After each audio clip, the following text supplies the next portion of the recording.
우크라이나가 가장 원하고 가장 달라고 하는 건 뭐냐? 네. 전차입니다. 탱크. 예.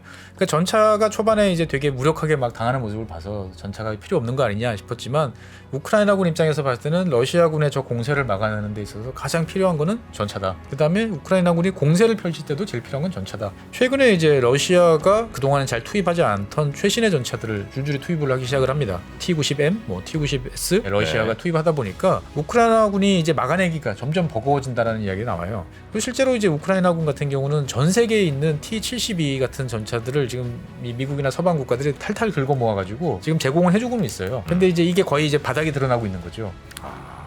휴전 이야기도 종종 나왔습니다만 네. 러시아가 성과를 내니까 러시아 입장에서 봤을 때도 휴전 이야기 할 필요가 없는 거고 우크라이나 입장에서 봤을 때도 다시 반격을 해야 되는데 무슨 휴전이에요. 휴전은 할 수가 없겠죠.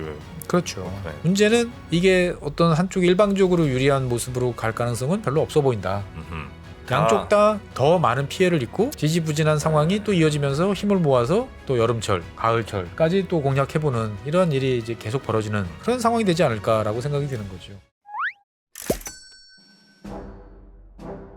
최주영 박사의 지구본 연구소, 오늘도 흥미로운 전 세계 이야기 전해드리겠습니다. 반갑습니다. 정프로고요. 네, 최준영입니다. 네, 자 오늘은 또 어디 이야기를 한번 좀 들려주시나요? 뭐 때 되면 한 번씩 네. 반복되는 우리 우크라이나 이야기 아휴, 또 한번 해보겠습니다. 언제 도대체 이 전쟁이 끝나는 건지. 전쟁이 점점 치열해지는 국면으로 접어들다 보니까 치열해져요 또. 예, 그래서 제가 생각했을 때는 2023년 아마 상반기 중엔 자주 등장하지 않을까. 라는 생각이 좀 듭니다. 소강 상태가 아니군요 지금은. 그렇죠. 작년에 이제 우크라이나가 가을철에 대공세를 펼쳐가지고 네. 넓은 영토를 이제 회복을 했죠. 그래서 사람들이 이제 러시아 거의 막판에 몰린 거 아니냐? 네. 조만간 끝나는 거 아니야? 라고 생각이 됐지만 실제로 이제 체급 차이가 있죠. 뭐 아무래도 예. 있죠. 네. 그러다 보니까 작년 크리스마스를 전후한 이제 12월 한 후반 네. 부터 해서 러시아의 공세가 상당히 거세지고 있고 무엇보다도 가장 특징적인 점은 그 공세가 성과를 내고 있어요. 성과를 낸다는 건 다시 그렇죠. 러시아 땅 다시 러시아의 점령지가 넓어진다든지. 그래요? 네네. 그래서 오늘은 이제 그거와 관련된 그리고 여기와 관련돼서 서방 국가들의 이제 다급한 대응 뭐 등등에 대해서 한번 이야기를 해보겠습니다. 네. 지난 시간에 이제 그 러시아군 이야기를 하다가 이제 바흐무트라는 지역이 예, 바흐무트 지역에 몇 달 동안 이제 계속 공세를 퍼붓고 있다. 예. 그래서 스탈린그라드로 만들려고 한다. 뭐 이야기를 했는데 그때까지만 해도 이제 바흐무트 지역을 정면에서 계속 공격을 하다가 이제 러시아군이 12월 후반서부터 방침을 바꿨어요. 네. 바흐무트 지역을 직접 공격하는 게 아니고 네. 그 인접 지역을 이렇게 우회해서 네. 예, 공격하는 쪽으로 전술을 바꿨어요. 그럼 뭐 무슨 의미인 거예요, 이거는? 그러니까 이제 정면을 계속 공격을 해서 이 지역을 딱 점령하는 게 너무 힘드니까 주변 지역을 쳐서 그리고 이제 점점 옆으로 가는 거죠. 그래서 어딘가 뚫리면 뒤로 들어가서 포위를 하는 게 더 낫지 않겠냐라고 생각을 이제 하던 거였죠. 그래서 네. 여기저기 막 찔러보면서 이제 공세를 막 펼쳤는데 그런 공세가 이제 성공을 하면서 네. 이제 솔레다르라는 그 바흐무트 지역 인근에 네. 이제 조그마한 동네를 이제 점령하는 데 성공을 했습니다. 아주 격전이 이제 벌어졌는데 그래서 이러한 이제 한 지역이 딱 점령이 되면 거기만 점령이 되는 게 아니고 네. 한 지역이 점령이 되면은 이제 그 주변 지역을 방어하기가 되게 곤란해지잖아요. 그러면 당연히 우크라이나군 입장에서 봤을 때는 전선을 뒤로 물려야 되거든요. 그래가지고 12월 25일 날 이후로 1월 한 25일까지 한 달 사이에 네. 러시아군이 한 150제곱킬로미터 정도의 땅을 추가로 확보를 했습니다. 150제곱킬로미터요? 예. 그러니까 뭐 150제곱킬로미터 그러면 별로 크지 않죠. 가로 10km, 세로 15km 정도니까. 그렇죠. 예. 사실 넓은 면적은 아니지만 그동안에 가을철 공세 이후에 우크라이나 공세 이후에 계속 밀리던 러시아군이 확실한 반격의 실마리를 마련했던 거 아니냐. 그러니까 그동안 6개월 정도 계속 밀리고 네. 포위당하고 후퇴하고 하던 러시아가 이제 다시 반전의 흐름에 들어간 거 아니냐라는 면이 있는 거죠. 러시아가 뭐 그 군인 조달도 뭐 쉽지 않다 뭐 등등 여러 얘기가 좀 있었던 여러 것 같은데. 이야기가 있었는데 어떻든 간에 러시아라는 거대한 나라가 이제 긁어 모아서 네. 그리고 이제 전쟁이라는 현실에서 뭔가 변화를 이제 도모한 거 아니냐. 특히나 이 바흐무트 주변 지역, 솔레다르나 이런 지역에서의 그 성과는 네. 무인지경 어떻게 뭐 빈틈을 탁 파고 들어가가지고 확 넓힌 게 아니고 러시아군 이제 최정예 부대들이 아주 네. 밀집한 지역이거든요. 수만 명이. 근데 여기서 이제 성과를 냈다. 라는 것들은 이제 상당히 이제 의미가 있는 거고 러시아 입장에서 봤을 때. 그리고 이제 러시아군이 그동안은 이렇게 공격을 했다가 어느 네. 지역 점령하면 힘이 빠져가지고 더 이상 이거를 이어가지 못했어요. 근데 최근에 나타나는 모습은 어떤 한 지역을 점령을 하고 계속 이어서 후속으로 그 주변 지역으로 이제 공세를 이어가는 모습을 보이고 있어요. 전술 같은 게 바뀐 거예요? 아니면 뭐 그렇죠. 그러니까 이제 원래 그 전쟁터에서 그런 말이 있죠. 격렬한 전쟁터에서는 살아남은 놈은 베테랑이 된다. 실전 경험이 실전 경험이 최고다. 뭐 그렇긴 하겠죠. 라고 네. 하는데 러시아가 그동안 한 1년 동안에 이제 전쟁을 겪으면서 한 몇 차례 네. 이제 패턴을 바꿔왔어요. 그러니까 전쟁 초반에는 이제 미군 스타일이었죠. 전격전 스타일로 순식간에 이제 쏟아붓고. 키우 뭐 점령하겠다. 그래가지고 이제 주로 큰 도로를 따라가지고 네. 밀고 나가는. 그러니까 그러다 보니까 무겁고 발이 느린 포병은 빠졌던 거죠. 근데 그게 잘 안 되니까 네.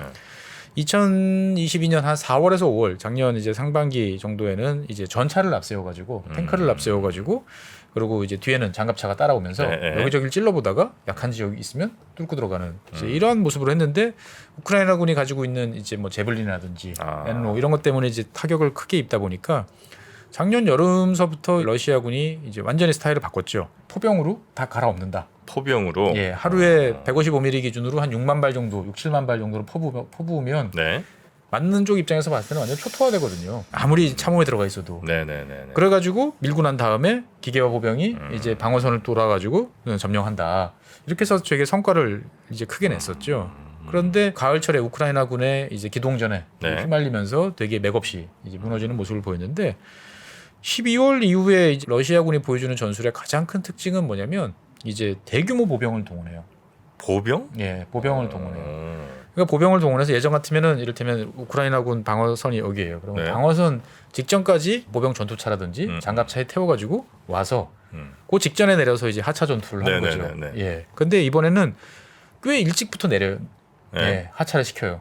그리고 걸어가요? 그렇죠. 그리고 흩어버려요. 쫙 흩어져서 공세를 펼치는 거죠. 그러면 사실 야 이게 여기를 점령하려고 그러면 병력이나 화력이 딱 집중이 돼야 점령을 하는데 최근에 러시아군이 보여주는 모습은 이렇게 한 소대 반 정도. 네. 그러니까 한 소대 반 개 정도, 한 15명 내외 병력 단위로 해가지고 흩어져가지고 공세를 펼치는 모습들이 되게 많아요. 그러니까 이제 과거에는 뭐 이를테면은 뭐 500명을 한 곳에 밀어넣었다 치면은 네. 지금 500명을 10개로 한 20개로 쪼개가지고 쫙 펼쳐서 한꺼번에 이제 밀어붙이는 거죠. 네네. 그러면 이제 어딘가는 약점이 있을 거다라고 이제 생각을 하는 거 있고 다른 한편으로 보면은 우크라이나 포병이 아직 약해요. 러시아만큼 대량으로 퍼붓지 못하거든요. 네. 그러다 보니까 한 군데 몰려서 들어오면 여기 핀포인트 때리면은 큰 피해를 입는데 네네. 쫙 흩어져서 오면 일일이 하나씩 때려봐야 20명씩밖에 안 가잖아요. 보면은 그러다 보니 어떻게 보면 러시아군의 이런 것들이 우크라이나군 초반에는 되게 우크라이나군이 가볍게 했어요. 집중돼서 들어오는 그게 아니고 적을 지게 아니고 이제 네. 분산되니까 네. 그냥 기관총 몇 개 걸어놓고 네. 쏘면은 분산되는 러시아 병력들은 그냥 순식간에 쓰러졌죠. 쟤네들이 미쳤나 그랬는데 1시간 후에 또 오고 점심 먹고 또 오고 저녁 먹고 또 들어오고 어떻게 보면은 시체로 산을 쌓으면서 네. 우크라이나군 입장에서 봤을 때는 점점 이제 탄약이라든지 보급이 안 되는 이제 상황 한계를 맞이하게 되는 거죠 보면은 러시아 입장에서 봤을 때는 그 부분 동원령을 통해서 이제 50만 명 네. 병력을 이제 확보를 했잖아요. 그거를 이제 이런 식으로 써먹는 거죠. 그러니까 막대한 인명 피해를 내고 있어요. 하루에 한 600에서 800명 정도 전사한다라는 비공식 통계가 있는데. 러시아군이 예. 근데 이제 우크라이나군 같은 경우는 이제 포병이나 이제 이런 화력을 되게 모아가지고 네. 집단적으로 사용을 하거든요. 그러다 보니까 이제 대대급 이하로 내려가 버리면 동원할 수 있는 화력이 비교적 약한 편이죠. 그러니까 그 틈을 타서 병력으로 이제 밀어붙이는. 네네. 예. 그러니까 러시아 입장에서 봤을 때는 우리 입장에서 봤을 때는 야 그게 말이 되는 거야? 하루에 600명 그게 말이 돼? 근데 어떻든 간에 성과는 나고 있다라고 있는 거죠. 네. 근데 그 우크라이나는 그러면 그런 저 보급의 문제라고 해야 되나? 하여튼 뭐 전체적인 좀 규모가 좀 작은 게 계속해서 지금 밀리는 이유가 되는 거예요. 뭐 여러 가지 이유가 있습니다. 이번에 네. 이제 그 솔레다르 같은 경우에서는 우크라이나가 그동안 여기는 요새화도 잘 시켜놨고 그동안에 몇 달 동안 더 큰 공세도 잘 막아냈는데 왜 이렇게 뚫렸지? 라고 하는데 아직까지 정확한 소식은 이제 안 전해지는데 현재까지 흘러나오는 이야기는 뭐냐면은 이제 부대를 이제 교체하는 과정에서 네. 뭔가 약간의 혼선이 있었는데 러시아군이 그 틈을 절묘하게 잘 파고들었다. 아. 그러니까 이제 러시아군은 여기다 일단 딱 가면 거의 교대가 없어요. 네. 죽을 때까지 싸워야 되는 경우들이 많은데 우크라이나군은 현재 로테이션을 일정한 주기로 계속 돌립니다. 네. 전방에서 격전을 치르면 후방으로 빼서 보충하고 훈련하고 그다음에 다시 투입하고. 그러니까 이게 사실은 정석이죠. 네. 정석인데 문제는 이제 이 병력이 이렇게 서로 교대하는 와중이라는 건 사실 항상 약간 어수선하잖아요. 인수인계도 해야 되고 빈틈이 생기는구나. 빈틈이 생기기 딱 좋은데 러시아군이 절묘하게 네. 그걸 잘 파고들었다라는 이야기가 나오고 다른 한편으로 보면 이제 여기를 담당하던 이제 우크라이나 여단의 책임자 여단장이죠. 네. 여단장이 이제 상당히 이제 대응을 잘 못했다. 예, 뭔가 판단을 빨리 하고 어떻든 간에 A든 B든 했었으면 네네네. 이렇게까지 안 됐는데 너무 우물쭈물하는 사이에 이제 어쩔 수 없이 이제 구멍이 커지면서 네. 큰 피해를 입게 됐다라는 이야기가 나오는 거죠. 그래도 뭐 젤렌스키도 계속해서 서방에 이렇게 막 빨리 좀 지원을 해달라는 얘기도 하고 서방도 어느 정도 좀 지원을 계속 좀 해주고 있는 그런 상황인 거죠. 그렇죠. 그런 상황이긴 한데 네. 어쨌든 간에 서방 국가들 입장에서 봤을 때는 이제 항상 러시아와의 관계를 생각을 해서 이 밸런스를 맞추는 정도에서 조금 더를 해주기를 사실 원하는데 갑자기 이제 러시아가 어떻게 보면 공세를 전환을 하고 그다음에 추가적으로 더 공세를 펼칠 가능성이 높다 보니까 미국을 중심으로 한 서방 국가들이 최근에 마음이 급해졌어요. 네. 그래가지고 얼마 전에 람슈타인 그 독일에 있는 미군 기지죠. 네. 람슈타인 기지에서 이제 특별 국제 정상회담을 이제 개최를 했는데 여기서 대규모 그 군사 원조를 약속을 이제 하게 됐습니다. 우크라이나에. 예, 그래서 일단은 뭐 미국 같은 경우는 25억 달러에 해당하는 무기를 지원하기로 했는데 3조. 예, 3조 원 좀 넘는 거죠. 네. 근데 이제 그 항목들이 보면 상당히 인상적입니다. 그러니까 그 동안에는 주로 이제 뭐 탄약류 이런 거를 지원해 줬는데 이번에는 이 장갑차 네. 이런 것들을 지원해주기 시작을 했습니다. M2A2 브래들리 보병 전투차를 59대, 그러니까 60대 가까이 지원해주고 스트라이커 장갑차 이거는 이제 바퀴가 달린 거죠. 네. 장륜식인데 이제 90대. 그 다음에 뭐 이제 지대공 미사일인 이제 험비 어벤져 시스템을 또 한 10대 가까이. 그 다음에 험비 이제 아시죠? 자동차. 그 장갑 찝차 같은 네네네. 널찍한 거. 허머. 예, 네. 그것도 이제 350대. 그 다음에 뭐 토우도 한 600 가까이. 그 다음에 뭐 정밀 유도 탄약인 이제 엑스칼리버도 한 600발. 그 다음에 뭐 기존에 주던 이제 하이마스라든지 뭐 함대 레이더 미사일이라든지 뭐 이런 거 같은 경우도 포함하고. 그다음에 155mm 탄약도 한 2만 발 이상. 네네네. 그러니까 어떻게 보면은 이제 드디어 미제 장갑차가 우크라이나군 손에 이제 쥐어지는 이제 상황이 됐던 거고. 그다음에 다른 국가들도 정말 다 쥐어짜고 있습니다. 뭐 덴마크 같은 경우는 이제 보유하고 있던 프랑스제 자주포 이제 세자르라고 그래가지고 네. 트럭 위에다가 이제 대포를 얹어놓은 그런 식인데 바퀴가 이제 궤도가 아니고 그냥 일반 바퀴가 있는 이제 그런 대형 트럭. 기동력이 기동력이 좋겠군요. 좋죠. 예. 이거를 갖고 있는 게 덴마크군이 19문이 전부 다였는데 이거 몽땅 다 넘겨주기로 했습니다. 그래요? 예. 덴마크는 19개밖에 없었어요. 그러니까 이제 프랑스제 요 세자르 자주포는 19대밖에 없었는데 요거 몽땅 다 주기로 했고 네네. 스웨덴 같은 경우도 이제 12문의 자기들 스웨덴제 자주포인 아처 자주포라고 있는데 이것도 이제 그 바퀴식 장륜식인데 이거 다 넘겨주기로 했고 그다음에 50대 이제 그 보병 전투차 그 CV90이라고 그래가지고 상당히 괜찮은 보병 네. 전투차가 있는데 이것도 다 우크라이나에 제공해주기로 했고 핀란드도 한 2억 유로 가까이 여러 가지 군수품을 지원해주기로 했던 거죠. 그러니까 어떻게 보면 쫙 리스트를 보면 야 이건 정말 사단 한 몇 개는 무장시킬 수 있겠다 싶을 정도의 대대적인 지원이었는데 네. 몇 가지 이슈들이 이제 불거지면서 논란이 좀 됐어요. 우크라이나가 가장 원하고 가장 달라고 하는 건 뭐냐? 네. 전차입니다. 탱크. 예. 그러니까 전차가 초반에 이제 되게 무력하게 막 당하는 모습을 봐서 전차가 필요 없는 거 아니냐 싶었지만 우크라이나군 입장에서 봤을 때는 러시아군의 저 공세를 막아내는 데 있어서 가장 필요한 거는 전차다. 그다음에 우크라이나군이 공세를 펼칠 때도 제일 필요한 건 전차다. 네. 그래서 전차를 달라 계속 이야기를 했어요. 그러니까 뭐 젤렌스키 대통령부터 시작해가지고 많은 우크라이나 인사들은 서방제 이제 3세대 전차, 뭐 레오파드라든지 에이브람스 탱크라든지 이런 거 300대만 우리한테 주면 네. 전쟁을 승리로 이끌 수 있다라고 이야기를 이제 했었고 서방 전문가들도 뭐 300대는 사실 좀 오바고 한 100대만 줘도 훨씬 상당히 큰 이제 변화를 이끌어낼 수 있다라고 이야기를 했는데 전차라는 건 되게 상징적이잖아요.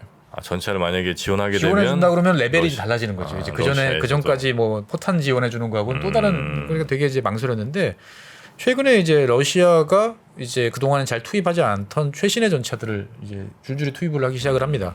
T90M, 뭐 T90S, 뭐 이런 전차들을 이건 이제 러시아 거. 예, 러시아가 투입하다 보니까 우크라이나군이 이제 막아내기가 점점 버거워진다라는 이야기가 나와요. 우크라이나군 같은 경우는 이제 T64 BV 같은 것들을 개조해서 쓰는 경우들이 많은데 T90이랑 맞서 싸워 보니까 이제 실전을 겪어본 전차병들 이야기로는 3대1 정도 싸워야 해볼 만하다. 아, T-90이 그렇게 좋아요? 예, 그러니까 정면에서 쏴가지고는 격파가 안 되더라. 그러니까 측면을 노려야 되는데 측면을 노리려면은 한 대가 좀 안 되잖아요. 아, 그렇죠, 그렇죠. 예, 한두 대가 정면에서 잡아주는 사이에 옆이나 뒤로 돌아가야 되는데 그래서 T-90을 만나면 전차로 투입하는 것보다는 지금은 당장은 제블린이나 이런 걸 투입하는 게 더 낫다라고 이제 하는 거죠. 네.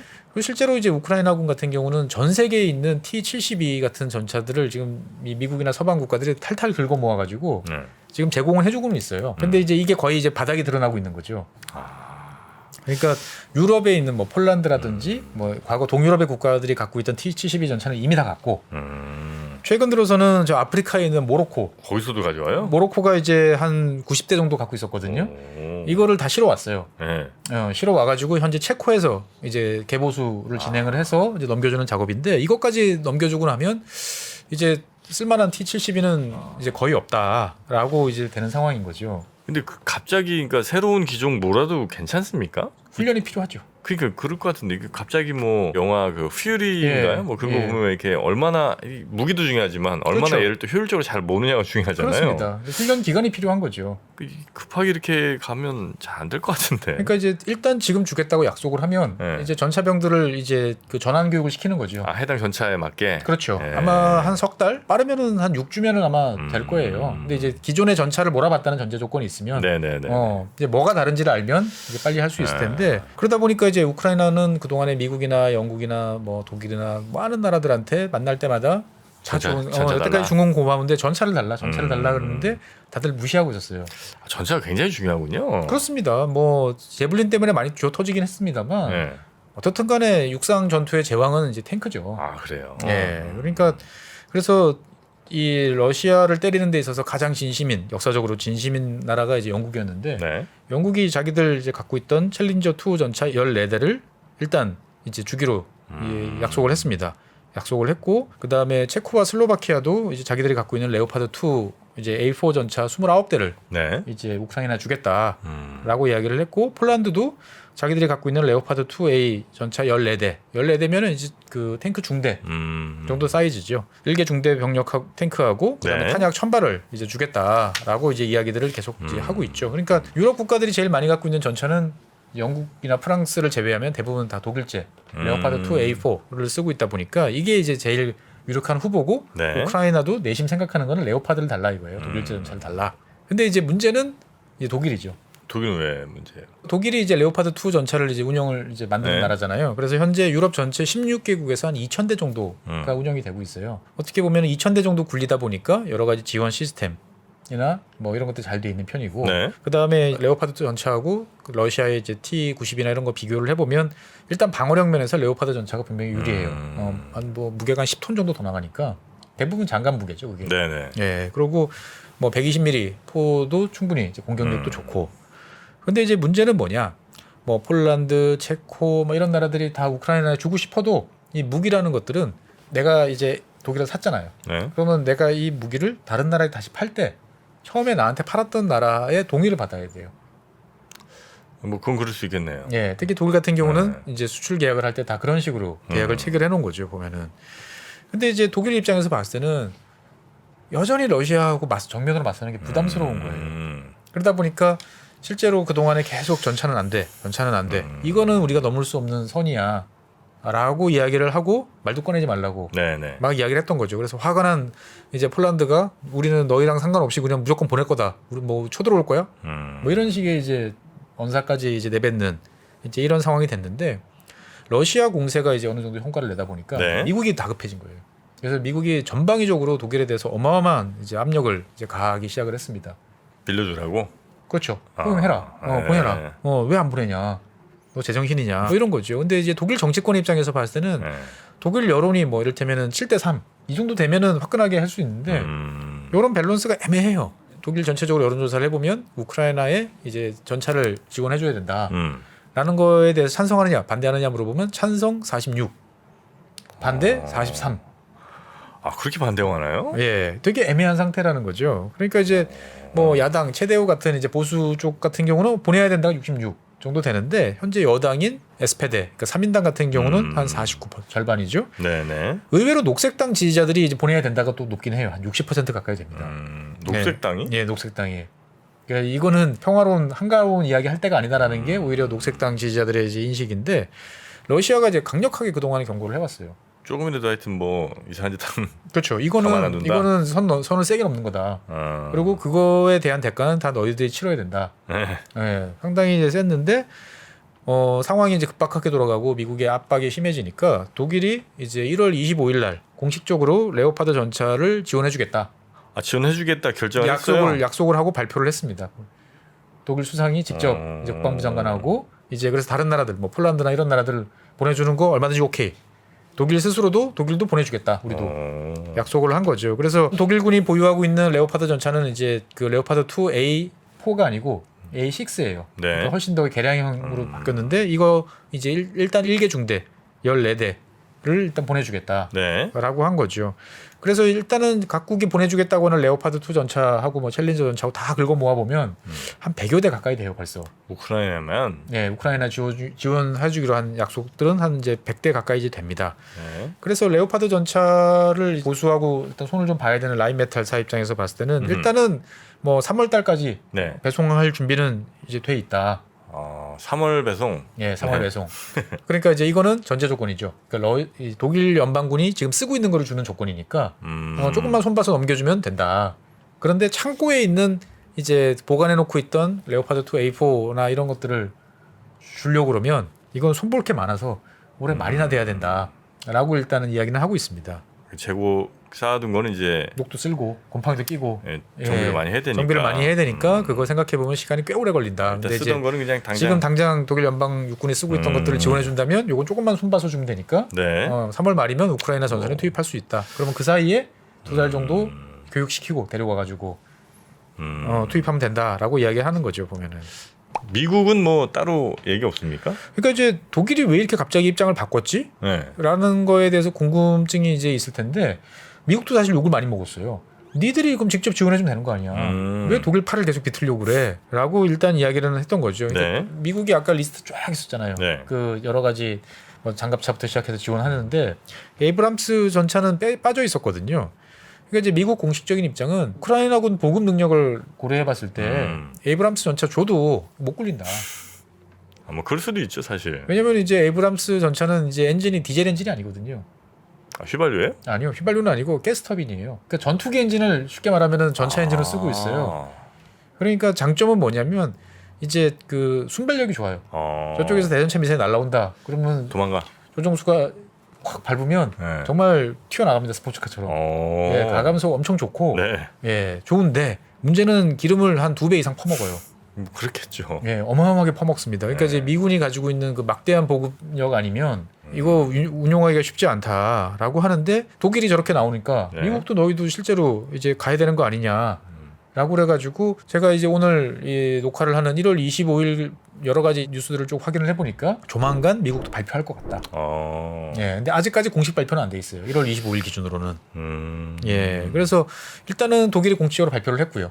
안 빌려주는 걸 공식적으로 하긴 좀 그렇지 않았습니까? 그렇죠. 빌려준다는 얘기겠죠? 그렇죠. 그러니까 이제 빌려주는 게 아니고 그냥 주는 거죠. 주는 거죠. 예, 그렇게 될 것 같고 그러다 보니까 프랑스 같은 경우도 자신들이 갖고 있던 르클레어 전차 3세대 전차를 이제 지원해줄 가능성이 매우 높아졌다. 네네네. 미국이 하기 전에 아마 먼저 발표할 것 같다. 뭐 이런 이야기도 나와요. 그러면은 이제 미국, 그다음에 영국, 프랑스, 독일 어떻게 보면 서방에서 스스로 전차를 만들 수 있는 그 네 나라가 네. 다 지원해 주는 거죠. 그리고 폴란드는 뭐 독일이 허락하든 말든 상관없이 우리는 간다. 그리고 폴란드는 14대 보내주기로 했는데 네. 폴란드 내부적 분위기로는 우리가 갖고 있는 레오파드 전차 다 일단 우크라이나 보내자.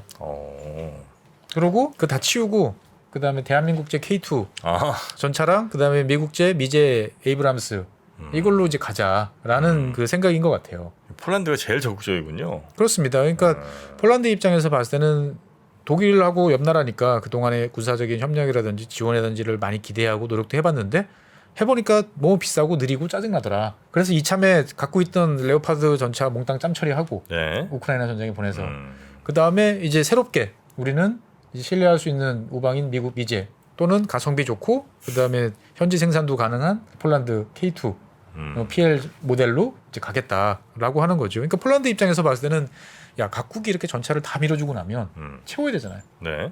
채울 때 지금 라인도 끊겨 있는 레오파드 전차 또 사겠어? 라고 생각하는 거죠. 그때쯤 되면은 이제 폴란드에서는 이제 K2PL 모델이 생산되고 있을 텐데 폴란드 전차를 다른 네. 나라들한테 팔 수 있다라고 이제 생각들도 하는 거죠 보면은. 그러니까 이제 일단은 그거는 이제 좀 먼 이야기고 네. 당장은 서방 국가들이 전차를 지원하기 시작을 했고 여기에 따른 고민이 그러면은 이제 각 나라에 흩어져 있는 이런 부품들, 탄약들, 각종 소모품들 이런 것들을 쫙 모아가지고 일사불란하게 지원을 해줘야 되는데 이거 역할을 누가 하지? 기본적으로 독일이 해줘야 되는데 여태까지 한 모습으로 보면 잘할 수 있을까 독일이? 이제 이런 걱정을 좀 하는 거죠 보면은. 이런 무기들이 막 저 러시아 전쟁, 러시아 우크라이나 사이에서 막 우크라이나 편으로 등장하면 예, 러시아에서는 이거 문제 삼을 수 있겠죠. 그렇죠. 문제 삼을 수는 있는데 전쟁이 이제 더 격렬해지고 더 길게 될 가능성이 높아지는 거죠. 서방 국가들 입장에서 봤을 때는 당장 이 전차를 투입해서 빨리 투입해서 이제 막는 것도 있지만 기본적으로 생각하는 것들은 우크라이나가 한 3월 달 정도에 러시아도 마찬가지고 3월 달에 공세를 지금 준비를 하고 있어요. 3월 공세. 예, 왜냐면은 이제 라스푸티차도 끝나고 질퍽질퍽한 진흙탕도 이제 그때 좀 마르고 네. 이제 뭔가 탱크를 동원해서 상대방을 밀어붙일 만한 시기가 3월, 4월 요때니까 지금서부터 2달 남았잖아요. 그러니까 지금 빨리 결정을 해서 움직여야 된다. 그래서 이제 훈련도 시키고 해야 되는 거고 러시아도 여기에 맞춰서 이제 2차 동원령을 낼 가능성이 높다. 이런 얘기 나와요. 네. 이번에 100만 명 정도. 100만 명? 예.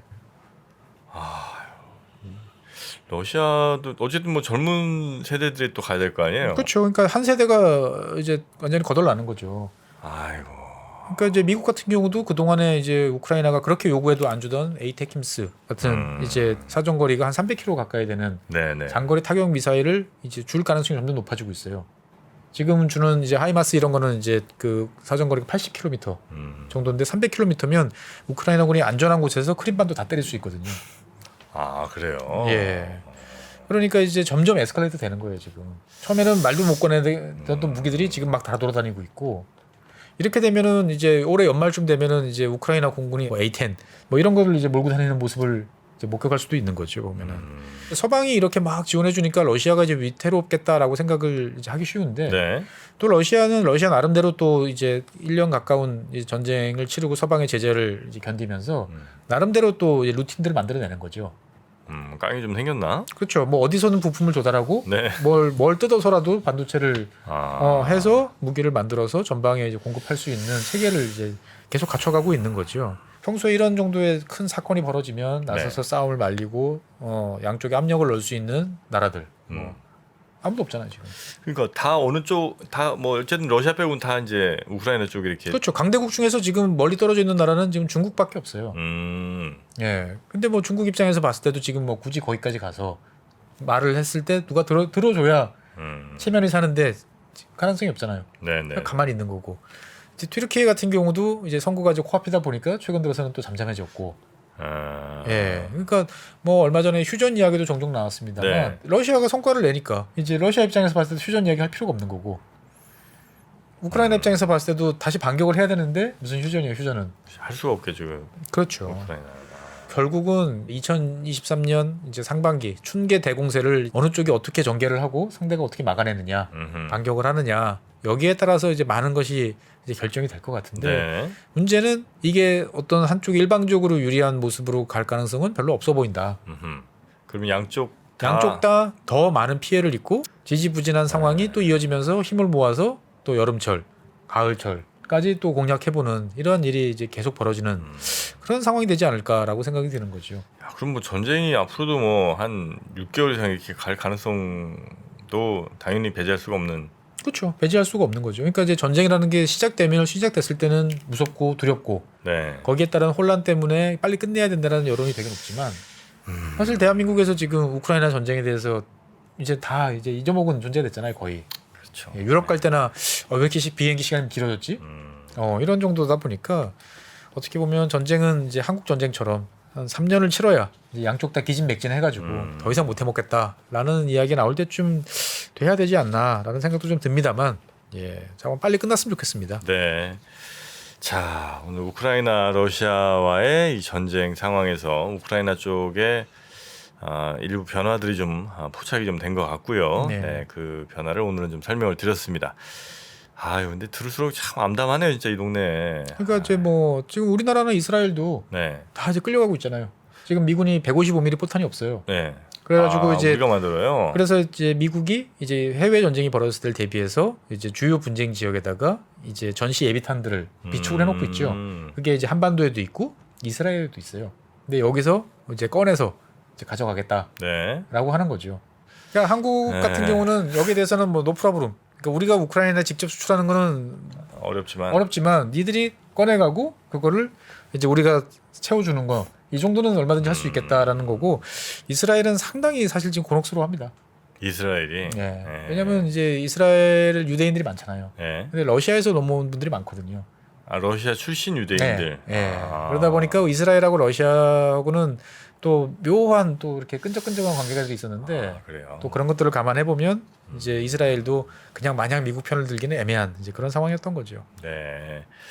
뭐 매번 하는 얘기라 조금 이제 지겨우실 수도 있겠습니다만 얼른 좀 빨리 네. 정리가 좀 돼서. 그렇습니다. 이제 설날도 지나고 이제 새해도 됐는데 정말 예. 예, 언제까지 이럴 수 있을까 참 이 걱정입니다. 소식 빨리 이제 그만 나오고 뭐 우크라이나의 재건 소식이라든지 네. 정상화되고 있다 이런 소식들은 빨리 전해질 수 있으면 좋겠네요. 좋겠습니다. 네. 네. 자, 오늘은 지금 우크라이나의 특히 이제 전차를 중심으로 둘러싼 여러 가지 변화들 말씀을 좀 드렸고요. 우리 최윤호 박사님과는 또 다음 시간에 더 많은 이야기 청해 듣도록 하겠습니다. 함께해 주신 법무법인 율촌의 최준영 박사님 고맙습니다. 네, 감사합니다. 복잡하고 어렵게 느껴지는 재무제표와 용어들 친절한 투자 멘토 사경인 마스터가 매주 새로운 콘텐츠로 알기 쉽게 설명해드립니다. 재무제표 분석과 포트폴리오 구성, 뭐 양대 재무제표라고 그러면 대차대조표랑 손익계산서가 있거든요. 매수 매도 방법, 이때 사는 게 좋겠네. 이렇게 사면 좋겠다. 근데 이렇게 살려면 뭘 해야 되냐면요. 나머지 3분의 1은 놔둬봅니다. 어디까지 가는지. 실전 투자 팁까지 알려드립니다. 오직 3프로 멤버십에서만 만나실 수 있습니다.